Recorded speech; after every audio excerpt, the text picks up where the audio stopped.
Sonic Movie Show is a weekly show that you can find on a variety of podcast services. Keep up with us by following our Twitter at Sonic Movie Show.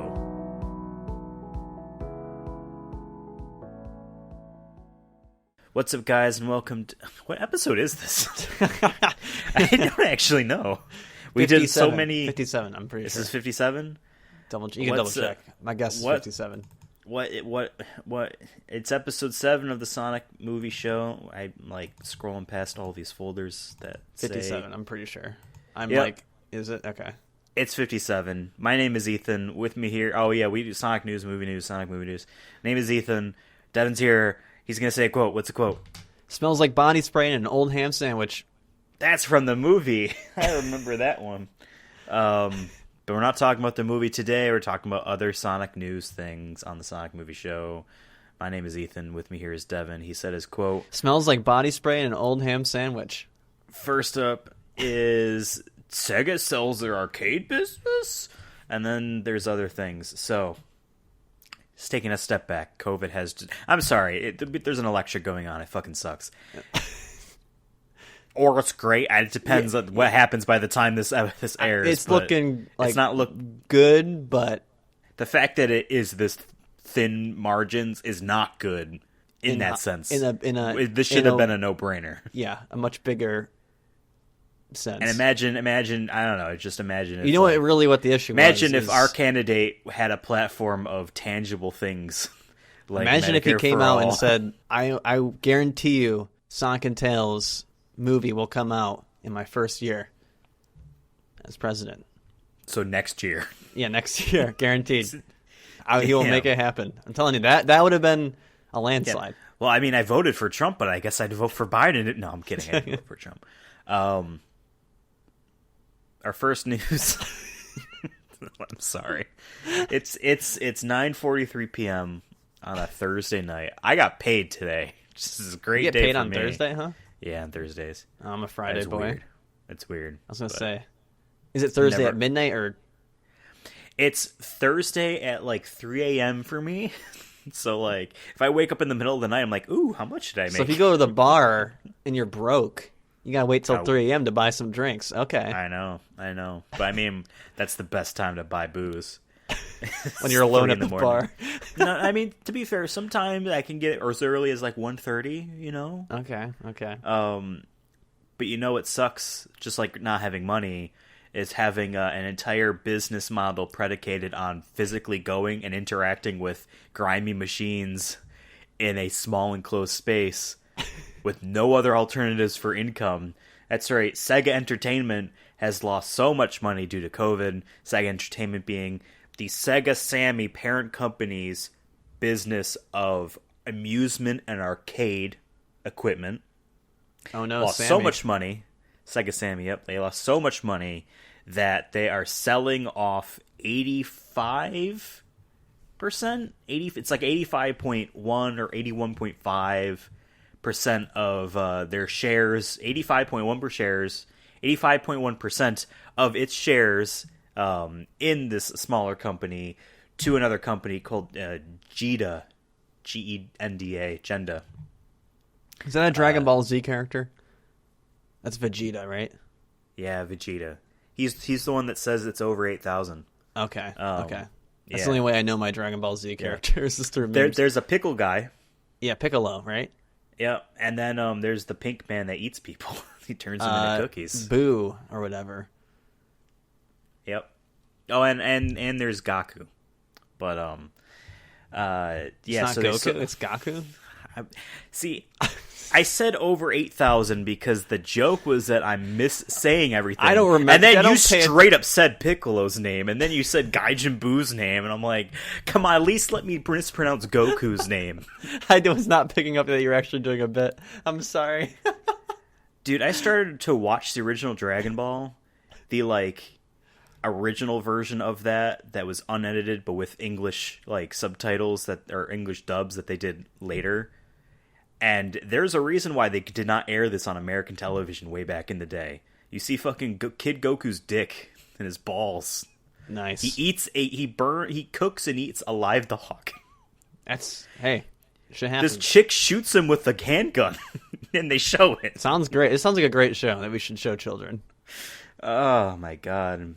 He slaps a woman on the vagina because he's unsure why they don't have balls. In any case, much like not having balls, Sega Sammy sold off its arcade division. I don't know. The only Sega arcade game I have played that was, I consider, a modern era. What I mean by that is like post 2000, maybe post 2005. Like, where it's like, no, this is not dead. Like, why the fuck would you make it? Like, you can clearly make an experience. Like, VR arcades are like an actual thing that would be cool, and there's you really have to work to make it instead of just, here's a video game, you could come and play it as well. You know what I mean? Classic arcades that. Was that I did this only time recently, within the past 20 years. Okay, so whatever. Tinseltown up in New York, before seeing a movie with David, we played the Sega arcade game. It was a 2-player co-op.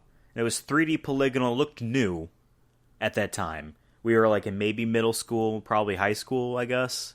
Maybe freshman year high school. And it was this weird 2-player co-op arcade game where we were like little kids camping.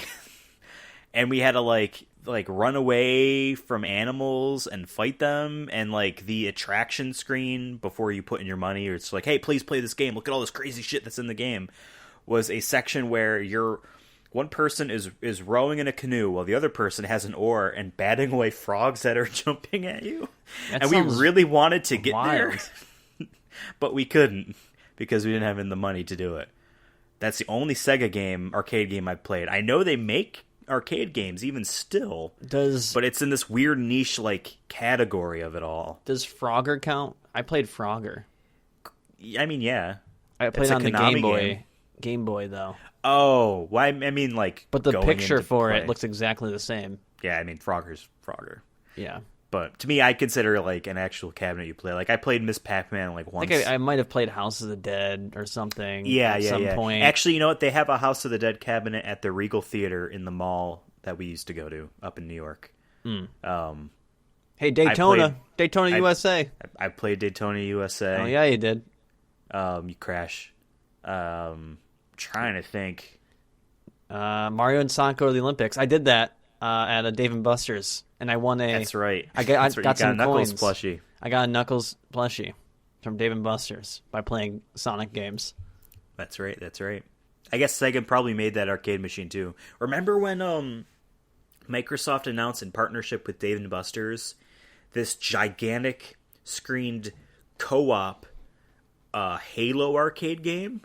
It was like you and your squad would play this together, and it was like an arcade experience. Did that ever come out? I don't know. That doesn't sound familiar to me. I didn't see no Halo when I went.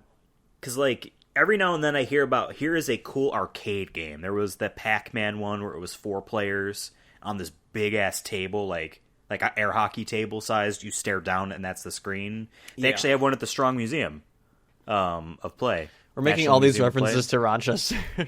That is that everyone that knows about video game history knows that museum. So that's not completely of a remember Cariglio's pizza down the street. That's not quite that reference. There's that. There was this Halo thing I mentioned. There's Killer Queen, which we have the Switch version of. I've never played it, and I regret making you buy it with me. We'll play it eventually. Don't worry. I do want to play it as a cool arcade game where it's this 5v5 kind of like MOBA Smash Brothers thing. Every now and then, like, here's a machine that can only exist, or here's a game that can only exist as a boutique manufactured device for this. You know what I mean? Like, DDR. Like, yeah, you could buy the rollout mats for your PlayStation 2 version or GameCube. You know what I mean? Like, it's not the same nearly as, like, the actual thing. Stuff like that. The only thing I feel like that's ever got close to that was Rock Band and Guitar Hero. I feel like they got back to it, yeah. To like at least at home, where like it was not accessible, but it was affordable, and like you said, it isn't. It's like bringing an arcade to your home, and like for sure, you have all the props and everything. And then in like 2010, 2011, like, it's like GameStops are full of used Guitar Hero and Wii Sports plastic shit. because people got over it. I miss Guitar Hero, man. Without Guitar Hero, that's not true necessarily, but like I wouldn't be where I like what stuff I listen to and stuff. I was gonna say I wouldn't be where I am because of Guitar Hero. I wouldn't be where I am, Ethan. I wouldn't even be here talking to you right now if it wasn't for Guitar Hero 3 World Tour. All right. When Slow Ride comes on, I'm killing it on Expert because that's the only song I could do on Expert because it was the first song that was on the track list, and it was a slow ride on Rock Band's Band Hero game, which is basically Rock Band 3, I guess, where they added other instruments. There was an Allman Brothers band song. So not like, it's like when I say rock, I mean like classic rock, like not really something you'd like, thrash to. It's like very, just pleasant, you know what I mean? I could play that on whatever their version of Expert was. That was it for me. Slow ride, na na na na na na. Slow ride, na na na na na na na. Take it easy, na na na na na na. Slow ride, na. I don't know the lyrics. That's all I remember. Is just the chorus there and the bass line. I mean, there are a ton of different like random one-off arcade things that are like this unique machine that you can only do here. You know what I mean? We made it for a thing you go to and play. But, like, beyond that, anywhere that isn't Japan, the arcades are completely dead. Like, Dave & Buster's, but that's like, you're going there to get drunk with your friends after work on Friday night. And there are weird things that you can play. And show off your basketball skills. Yeah, exactly. Yeah. Exactly. People still did them in Japan, and there was VR arcades. I love the crane machines that are total bullshit. But I love them. Like one day I hope to go to Japan and win an anime girl figurine in one of those. That is like a bucket list item for me. Exactly. Like just give me I don't even care if it's hentai. Let's just fucking go. Let's do it. I think it might have been Korean, but it could have also been Japanese. I sent you this video a couple days ago of one of those machines, but the crane was your child you strapped to. Yeah. That sounds cool. I want to do that in real life. Like adults. Yes. Happy Halloween. I'm dipping your kid in. Getting that candy. Exactly. So Sega sold off this business. Sounds so fun. Which is why I'm bringing this up, besides the fact that it is Sega news. Does this mean that, A, Sega views the arcade business as completely not worth their time, irrelevant in this day and age? Because I imagine in order to keep up with it, you need to spend a lot of money on very niche things and hope that they are worth gaining attention for.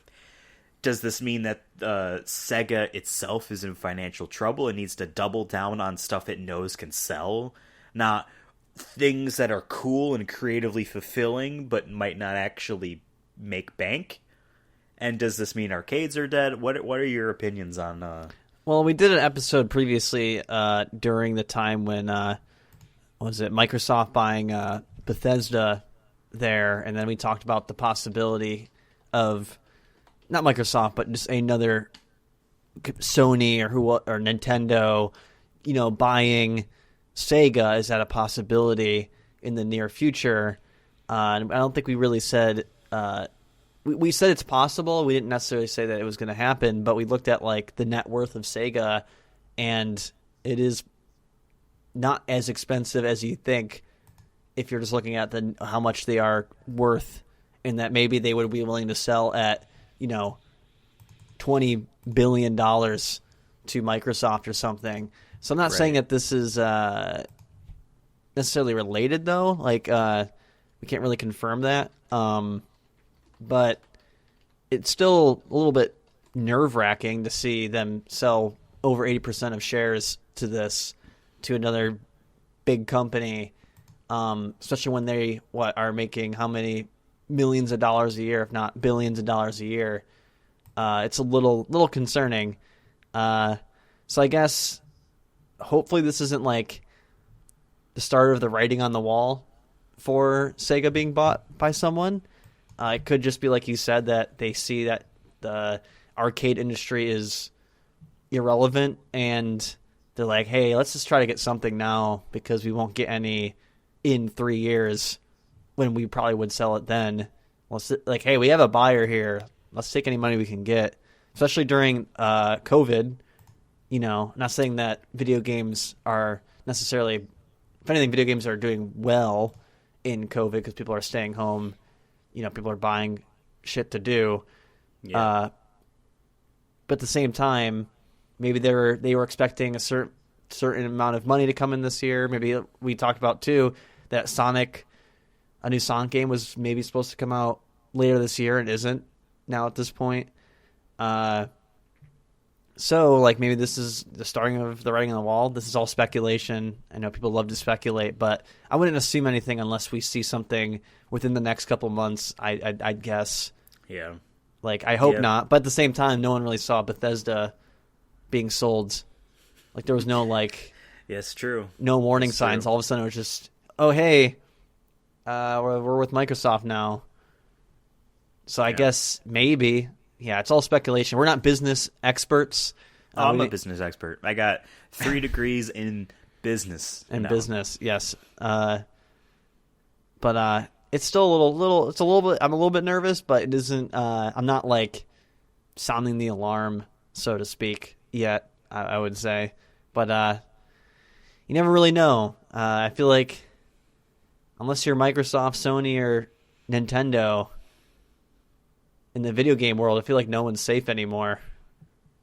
Yeah, I mean, they all have a value to a degree, and any company that feels like they are either not at risk or can recoup losses if they are at risk will scoop up any company that's drowning, right? And even Microsoft will never be drowning because they're a tech giant. Sony could one day, and we know this because their TV division barely makes any money. They had to sell off their computer line. Their music label isn't as big anymore. All these things, when PlayStation is the only branch of the company that is at least they still have profit. Movies. But that's not actually pushing the needle for them either all that well. They could. Nintendo, I can see one day being like, all right, someone needs to buy us, and someone will scoop them up, whether it be Apple or Google or I could see Sony. I could see Apple and Nintendo that just brand wise just matches aesthetically. Nintendo loves Apple. There are plenty of shots of president of Nintendo of I guess of the company, Satoru Iwata, back in the Wii and DS era, with he's ready for a meeting and he has a MacBook out. He's got his iPhone next to you, they don't consider that as showing a competitor's stuff. You know what I mean? It's you know what I mean? Usually it's an unmarked gray laptop kind of a thing. That and the fact that a lot of the visual designs of Nintendo products have been ripping off Apple stuff. It looks like it. It really does. It's a very the Wii and the DS were. Even the everyone loves the see-through colored Nintendo 64 controllers and the Game Boy colors. You know what I mean? I had the atomic purple Game Boy color. Loved it. Apple did that first with their G3 Max, their iMacs.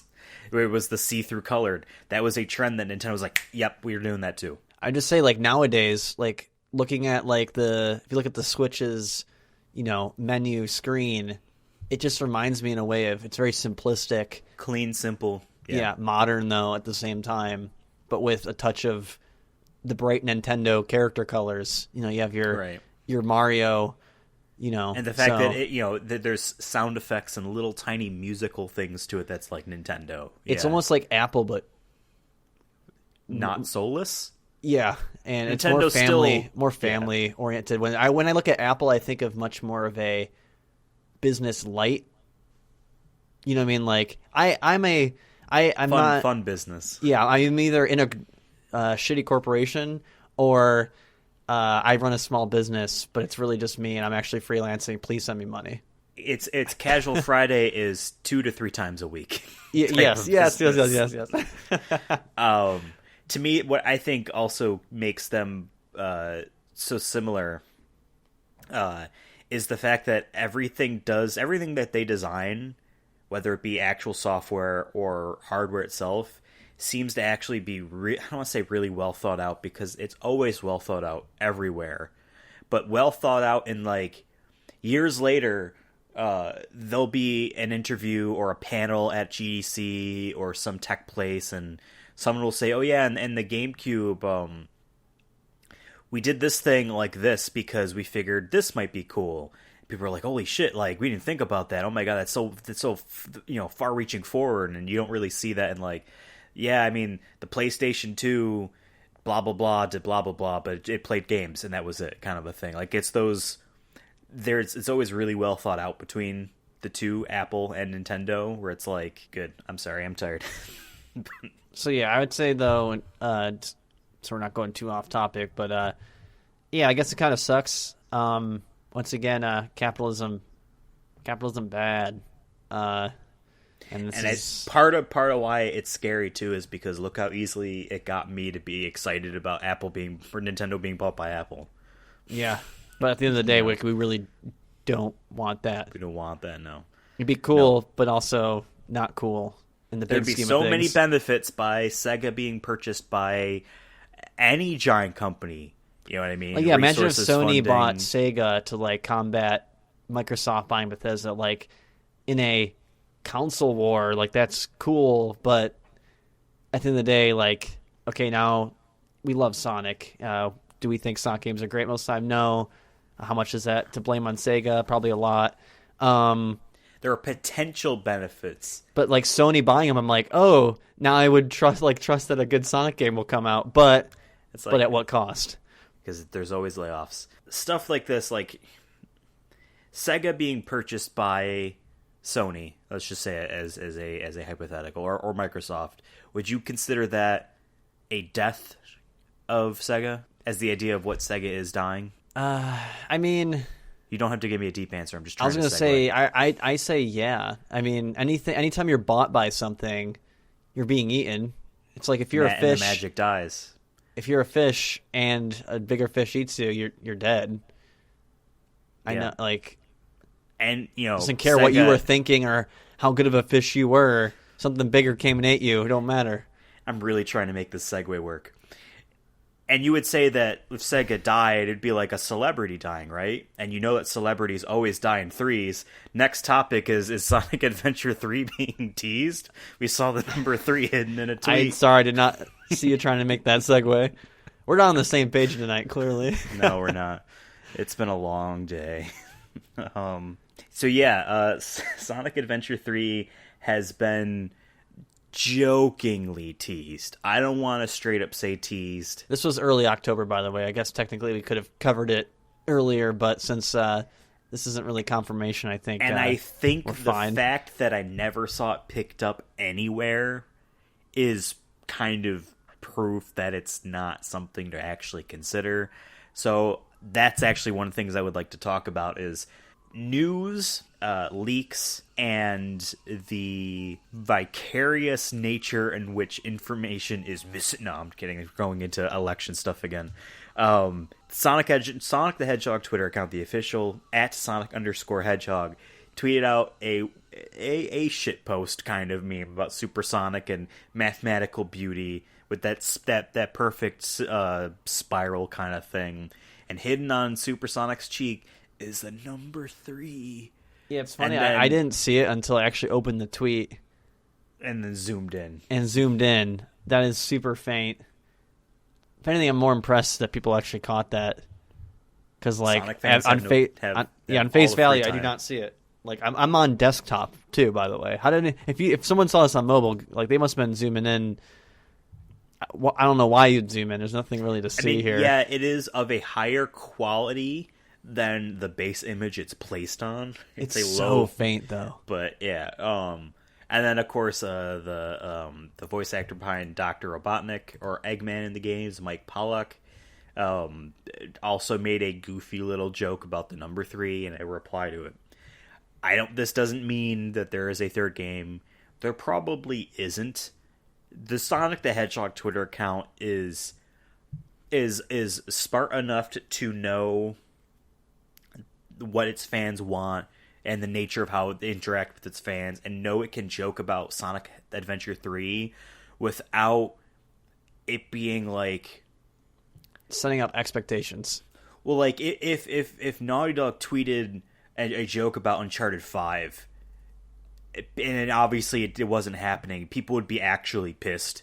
Be like, "What the fuck? Why would you say that?" Blah blah blah. Like this Twitter account has set itself up in has such a history with shitting on itself, its fans, its own company, and the people that pay this person to do these tweets. It's self-aware for sure. It's not like it's not going to get in trouble for this by anyone.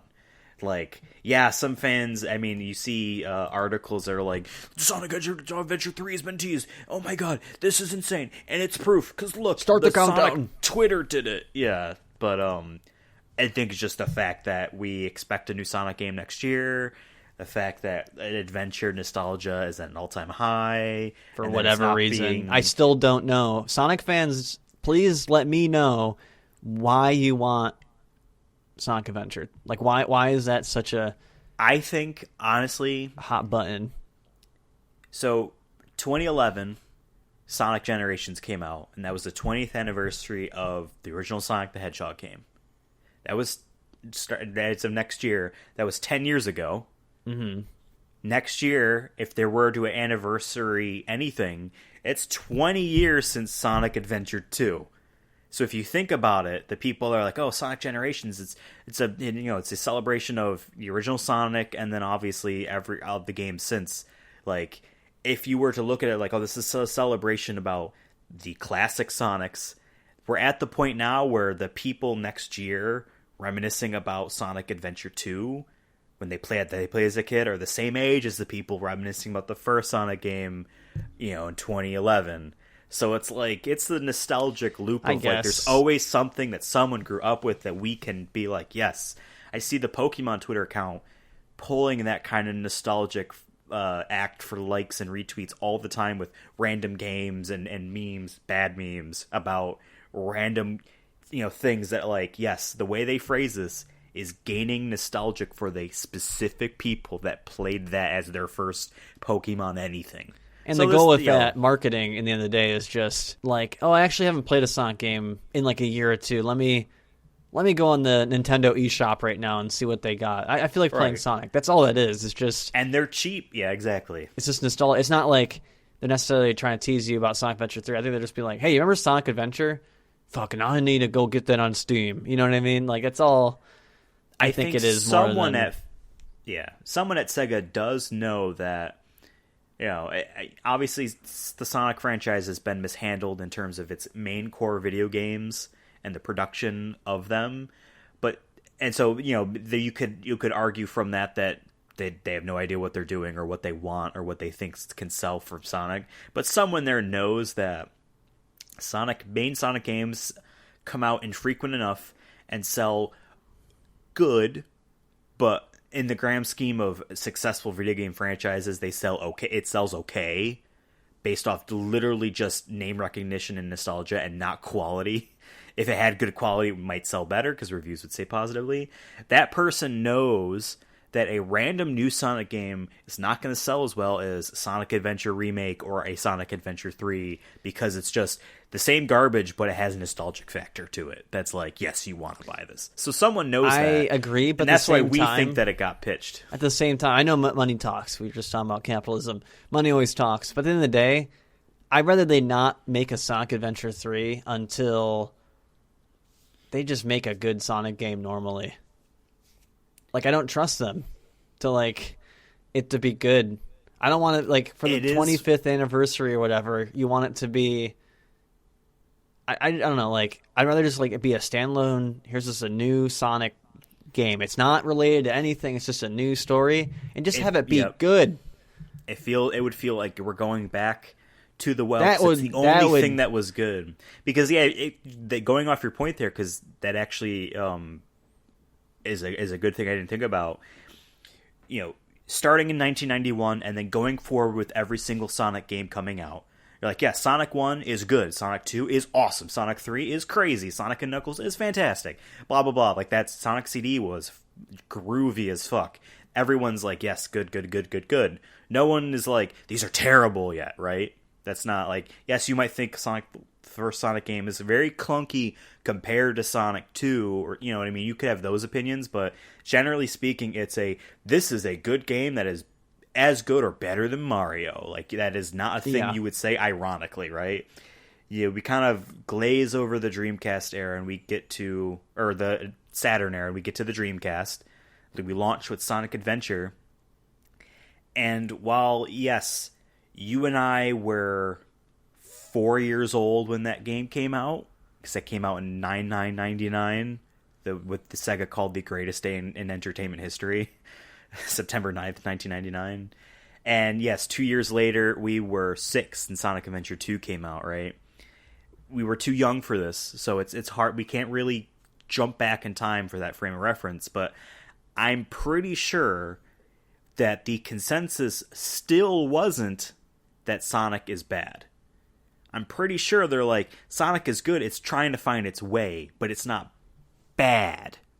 And in quotes, people weren't saying it's bad. It's only until one step further when you get to like the Game Boy Advance games and Sonic Heroes, when it went multi-platform on GameCube, PS2, and Xbox. They're like, all right, this game isn't good. All the problems we had the past two are still here, and it's also kind of worse. Yeah. Now we're starting to get it's bad. And then Sonic 2006 comes out, and it's terrible, right? So if we come in that frame of reference, the last time Sonic was good, like as it's never been terrible, was the adventure games. So to your point, be like, we're just going back to the last time everyone loved us to make a new game instead of like, I don't know, maybe I guess I just had not a great experience with Sonic Adventure 2 that I'm just like, I don't want that. I don't trust y'all. Sorry. I have a huge nostalgic love and softening in my heart for Sonic Unleashed, because that was the first Sonic game where I was like shocked that I was actually having a lot of fun with it. And the game is only half decent, because the Werehog stuff is terrible. It's bad, and I choose to ignore those in my brain. But like, I look at that was them being like, Sonic 06 was terrible. The main team is now here again. Let's just try to make a brand new story. We're skipping the only Sonic characters in this game are Sonic and Tails. Yeah, that's it. None of the other characters. It's all new people. They really should go back to that too. And I loved that idea of just like, let's drop all his fucking friends, because I'm sorry, Sonic fans, but it's statistics. The more of them in your game, the worse the game is. Yes, that's not exactly causation, but it's correlation. You know what I mean? It's the way it is. So, like, to me, it was like, yes, Sonic Unleashed had good stuff to it. I plan on platinuming this game in the near future. I'm going back, and I'm actually going to try to do it as soon as I get this other game done. And it's a grindy, not fun mess. But I'm going to do it because I fucking love Sonic the Hedgehog. That was the last time to me where they were like, let's actually really try to say fuck everything, and let's just try to make a new Sonic story.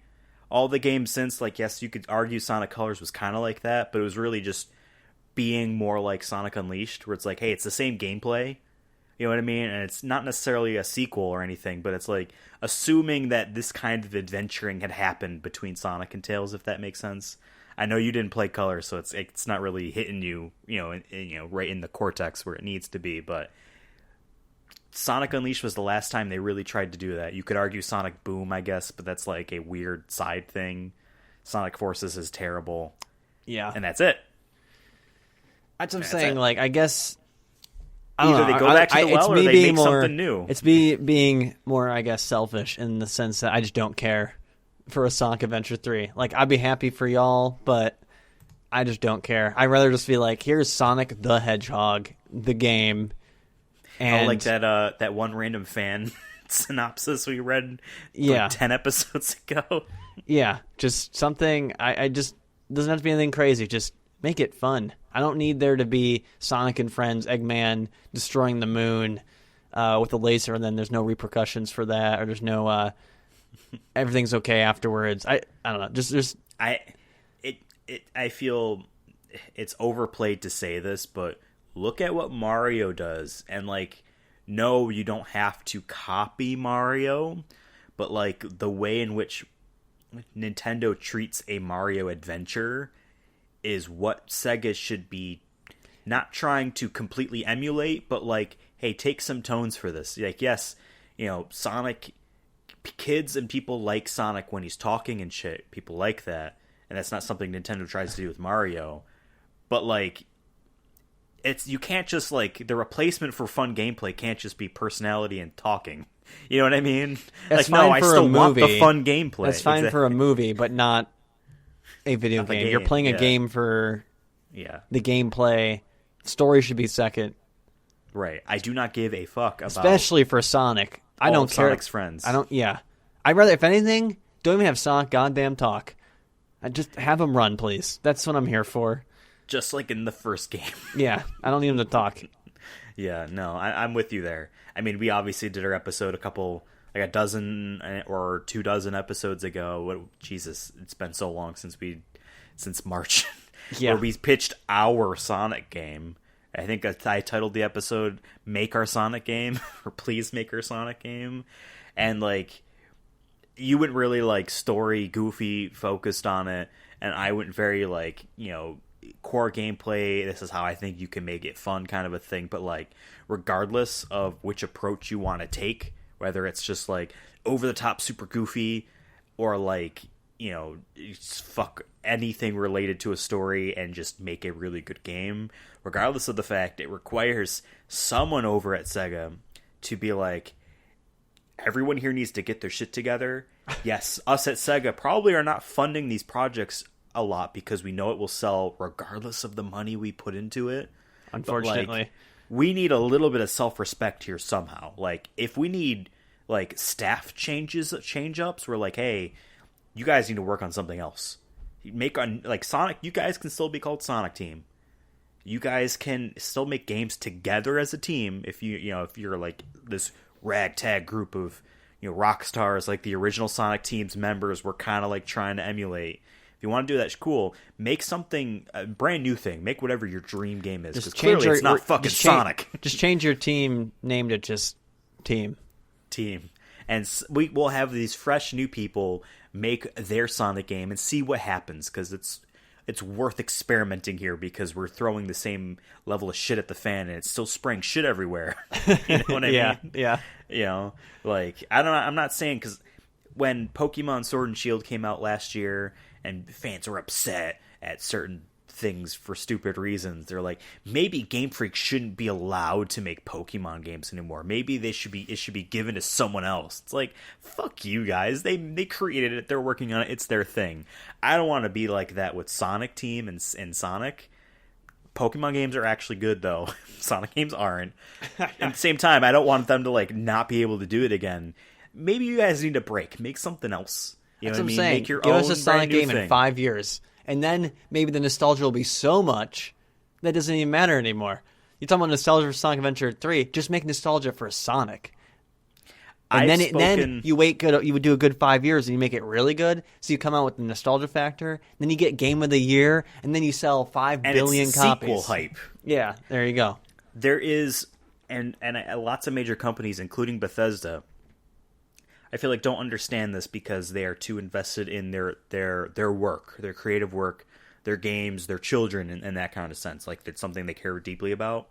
But not every game is Call of Duty or Assassin's Creed level of, this is guaranteed to sell tens of millions every year. Now, I understand Assassin's Creed isn't yearly anymore, but if they did, it would still sell tens of millions every year, right? Or NBA 2K every year, right? Not everything is something where the same people will be on board to buy it every single year or every time you do it. There are games that I wouldn't even say that they're niche. They can still be broad and exciting and fun, but if you do them too close together, the wow factor dissipates entirely. I mentioned a couple episodes ago, I had played through 2016's reboot of Doom. Loved it. And when that game was revealed, everyone was like, holy fuck, Doom is back. Oh my god, this is so insane. Look how awesome, look how fast they really understand what Doom meant back in the 90s. Like, this game is awesome. And it sold really well. And then they announced Doom Eternal, its sequel, that came out this year, and it sold poorly. Because it came too close after the Doom reboot, And people, it wasn't this new factor anymore. It was like, oh yeah, we just had one of those. Like, it's not like this, holy shit, it's back. There are franchises that need to always be the, oh my god, it's back. You know what I mean? Type of And thing. why can't we do that with Sonic? Sonic needs to be that. Now, granted, the last Sonic game came out 3 years ago. Make it 5. Wait 2 more years, baby. We got time. If they need to, yes. I'm fine waiting.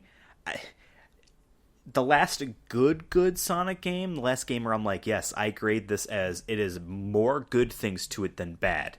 And that it, even in and of itself, a 51% good is poor to think about. That's where we're at with Sonic. The last game that was like that, to me, was Sonic Generations 9 years ago. So if they come out with a good Sonic game next year, it's going to feel like I waited 10 years for a good Sonic game in that sense. But, like, they need all the time. Take all the time you need. You know what I mean? Your game needs to be a, holy shit, Sonic is back. And then don't make another one for 5 years. So that the next one can be like, holy shit, Sonic is back. The last one was good. This one's going to be good too. You know what I mean? Instead of like, well, the last Sonic game was Sonic Forces, and everyone knows that one was terrible. And this game looks similar to that. You don't want that. You want brand new, holy shit, Sonic is back. Just make our Sonic Battle Royale game that we suggested.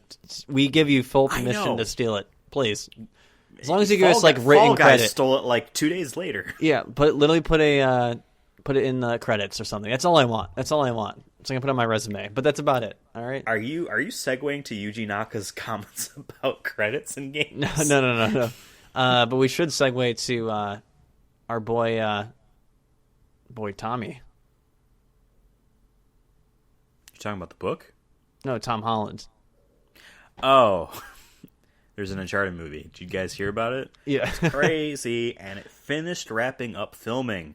Nolan North, the the actor for Nathan Drake in the video games, was on set, did some set photos. It's where we got the first actual photo of Tom Holland in the outfit. Shirt's not tucked, not half tucked. Wearing a watch or whatever. He's wearing the watch. He's got the ring. There is another photo here, but I don't know if this is from something else. And I just took this from a random website, so I guess take it with a grain of salt. Cinemablend.com.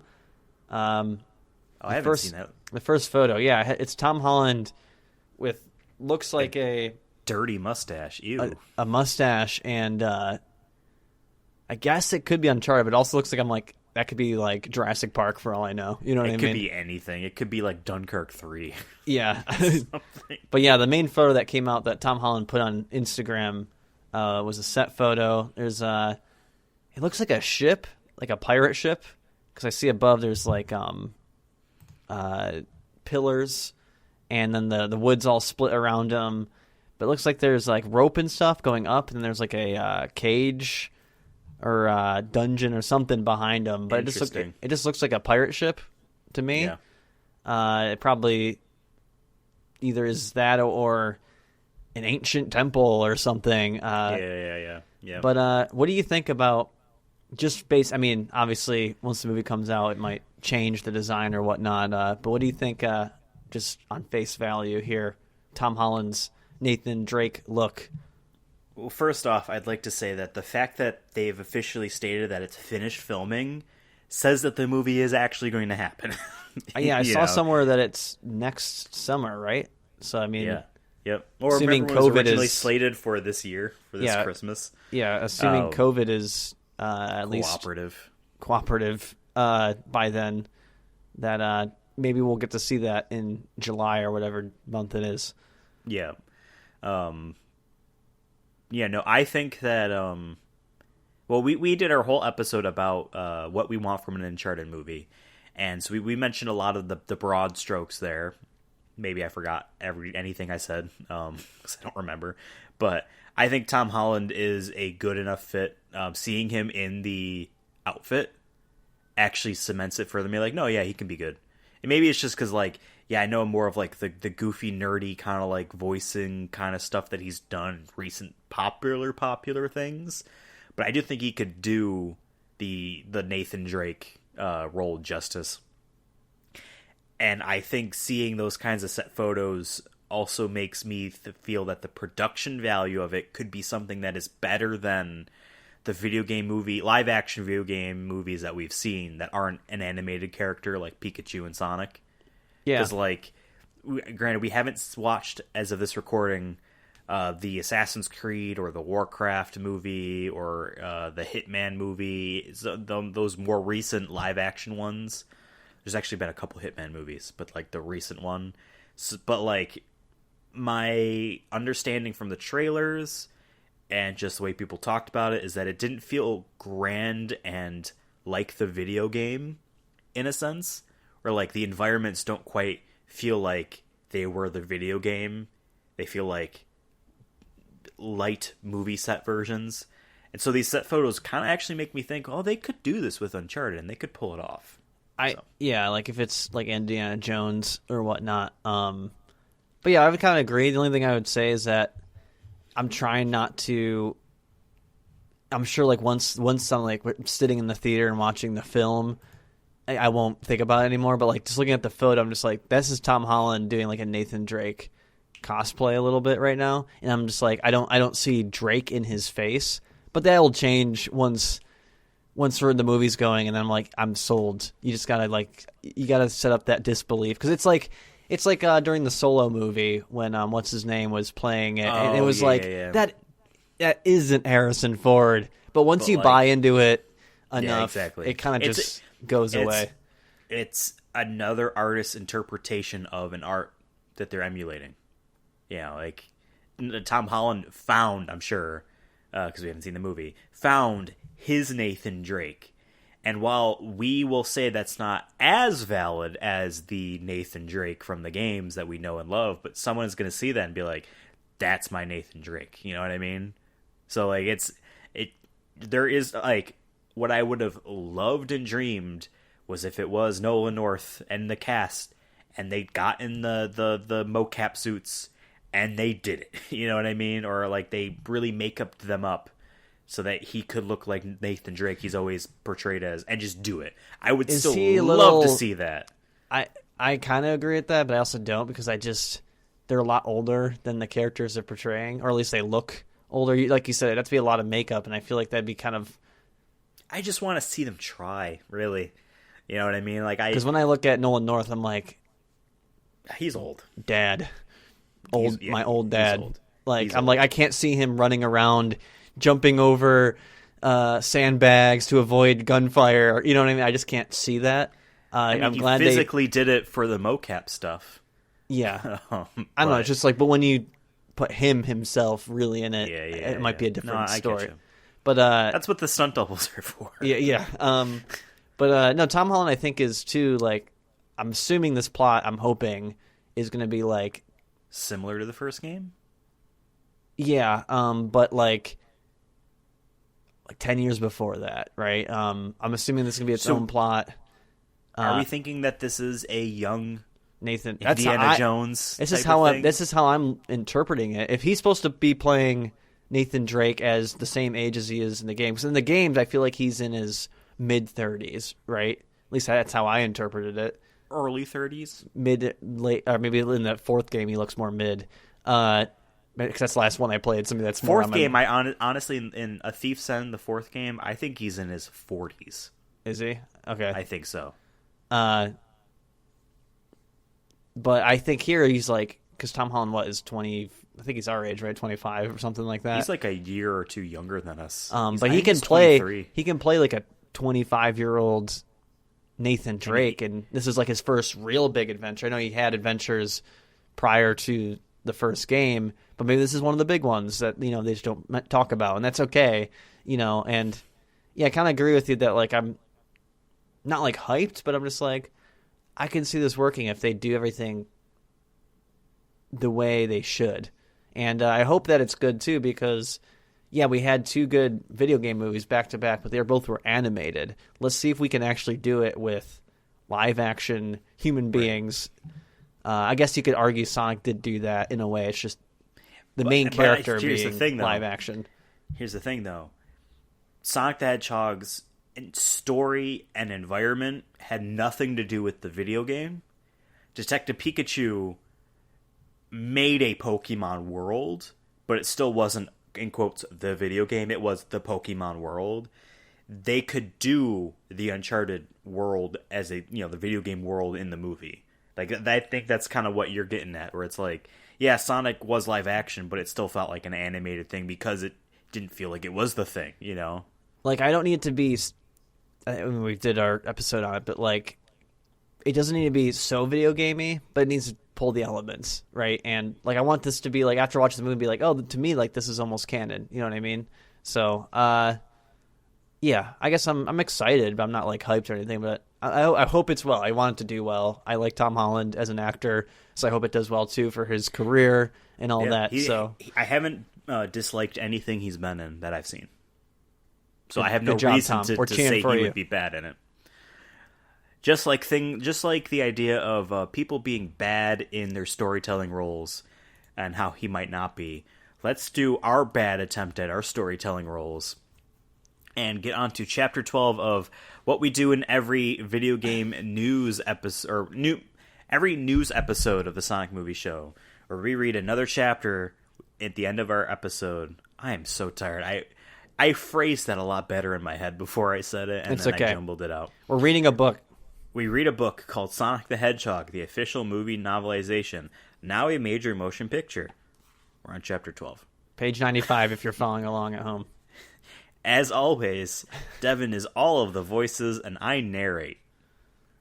You ready, Devin? Yes, I'm ready. Let's do this. Okay, let's get this over with. Robotnik gritted his teeth and stormed back and forth inside the newly arrived mobile lab. It had been 6 hours since that blasted hedgehog fried his last series of Botniks, and though his drone-enhanced truck dutifully found him despite his total lack of functioning electrical equipment, he'd still lost too much time to the smarmy Green Hills dolt. A curse of these commoners. These small-town hicks disgusted him. The local yokels, the moms and pops, they were forcing him to think the impossible. In order to capture the creature, Robotnik would have to do more than outthink them. He'd have to overpower them. All that was left was a sheer display of brute force. Doctor, do we have a calculation on the destination yet? Agent Stone asked, poking his head in Robotnik's high-tech sanctum. Their obvious endgame is San Francisco, the doctor hissed in reply. Beyond that, inconclusive. Amazing that the two of them have been able to stay one step ahead of us this whole time. Stone mumbled to himself, a telltale sign of pedestrian thought. You know, Stone, I won't miss you when you're gone. Jesus, Robotnik said with a sneer, and then launched into his manifesto. Humans are unreliable and stupid. Space hedgehogs are likely more so. I care very little about either of them or their so-called plans. My machines are diligent, relentless. They mean everything to me, and they will not fail me. You, on the other hand, have one last chance not to fail me. Now bring me what I require to get my juices flowing. Jesus, I don't remember him being mean to Stone like this at all. I think he was more like sarcastic, but yeah, I don't remember him being like, you're worthless. You Right. should die. Right. The agent ran out, leaving Robotnik alone with the glory of his own mind, the humming of his flawless machines, and the mystery of the quill. In a sealed glass case, the piece of hedgehog... Jesus, I read it as the piece of hedgehog whose tits had left behind. The piece of the hedgehog those twits had left behind, glowed. The same glow that had lit the inside of Robotnik's battle van when the creature zapped every electrical fuse within 40 miles. Now it was time to understand what that meant. Robotnik flipped the switch on his stereo. What? And a steady drum machine rhythm pulsated out of the speakers. Funky bass licks filled the air, and the doctor went to work wiring every piece of triangulating tech he had to the blue quill. His eyes went wild with anticipation as his screens sprung to life, feeding him data, and his feet took flight in sync with the jams. Dance! Glorious, undulcating moves to the programmed robotic soul of the stereo. Jeez, it's like, I feel... Who wrote this adaptation? Because that was just a goofy quirk. That's a in Jim the Carrey. movie. That was a Jim Carrey. That moment. wasn't necessarily like a lore reasoning as to why he does that. You know what I mean? Hey, now we know. Now we know the lore. This is canon. He's just weird. That was it. Dance, glorious, unadulterating move into the pre-programmed robotic soul of the stereo. Sealed in his workshop, Robotnik could finally shut out the disgusting breathing sounds of his fellow humans and be at one with his pelvic thrusts. Poor kids who read that. Mommy, what's a pelvic thrust? The more he stared into the chaotic energy of this hedgehog, the more Robotnik became obsessed with the potential of harnessing its disorder. With that kind of power source, he can convert the whole world into a robotic revolution. Above the captured quill, an energy meter revved up in it. I'm tired. An energy meter revved up its intensity, green to yellow to red in seconds, as every alarm began ringing in time with Robotnik's pure funky breakdown. Yes! He cheered as the distinctive. I almost read it as disinfective. As he cheered as the distinctive energy signature of the hedgehog fed its data into his computer. Yes! Yes! Fingerprint that blue freak and bring him to Papa! That's a good line. Swack! The door to the lab opened, and I almost read the shadow of the hedgehog. And the shadow of Agent Stone fell over Robotnik, mid-thrust. He snapped the stereo off in a swift move and composed himself. Stone suspected nothing amiss. He was certain. Chai tea latte with skim milk? Extra hot? Just the way you like it? The agent said. No foam? No foam. Robotnik sipped his caffeinated comfort and licked his lips. Ready the prototype, Agent Stone. Get my flight suit. We're back on the trail. Dun dun dun dun dun dun dun dun dun dun dun dun. I want to say that was the best chapter in the book, only because they had just they put more time in describing the dance scene than anything else so far. Right. Not even the action scenes were that detailed. It was Sonic attacked the robot, there was more attention brought to this chapter. And it was weirdly sexual. They kept the pelvic thrust, the dialogue of yes, yes, yes. And bring it to Papa. Yeah. I feel like the actor's I'm going to make this sexual. And it's going to be my little secret. We got 4 chapters left. We're getting, this was past the midpoint of the movie. I don't wonder if the whole meeting with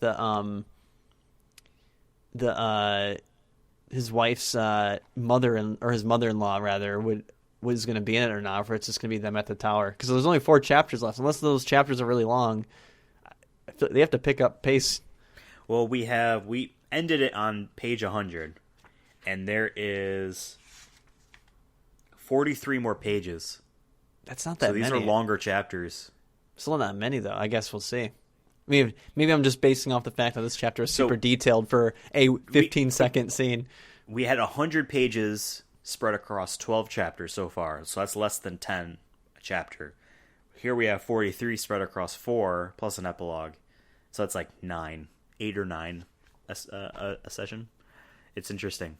Maybe when we're done with this book, I'll find another Sonic book for us to read. Okay. Maybe that'll be our thing, because it's growing on me. I hate doing it, but the idea of doing it is growing on me. Or we could try to find the weirdest Sonic fan fictions, and people then can eventually maybe send them to us if they have some. That's an even better idea. Here's weird one, but they got to be weird. I want them weird. You're not going to just give me some. Cool I am more than fine with people submitting stuff for us. I don't want to just find a fan fiction and then read it, because it almost feels like stealing. Yes. In that sense.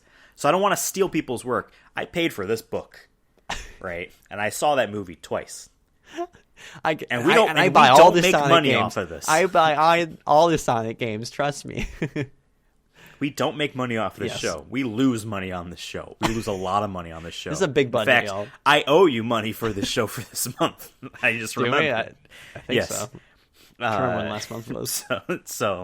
So I don't want to like. I don't know if I necessarily want. I feel comfortable reading this book on the air. I don't know if I feel comfortable reading someone's Sonic fan fiction as potentially terrible and embarrassing as it could be, could potentially be for both parties, without some sort of consent. For both you know parties, what I mean? For both parties. Let's make that clear.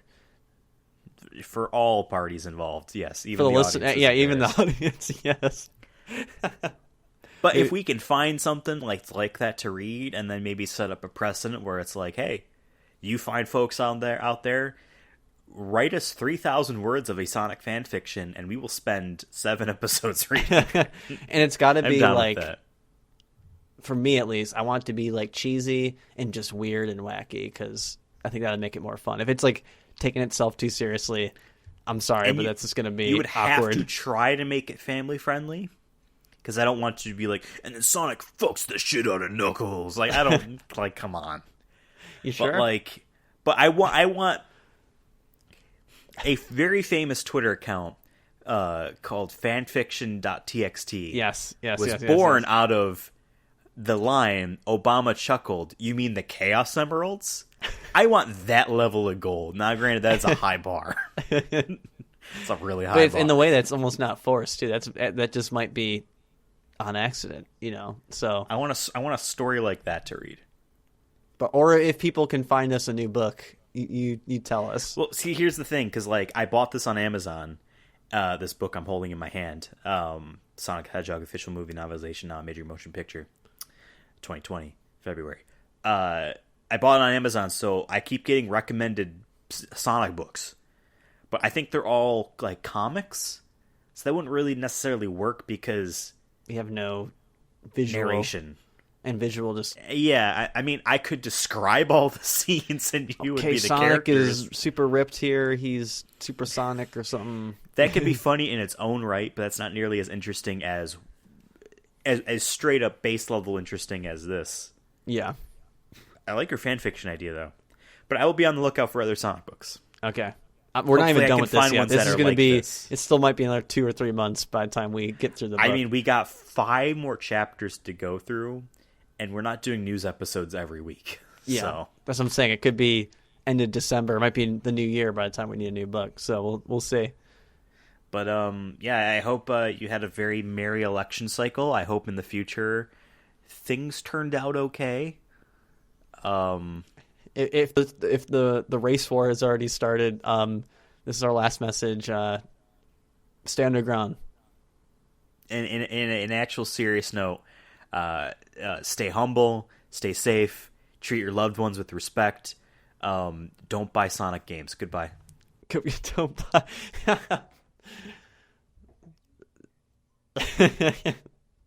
Fuck you, Sonic. You son of a bitch.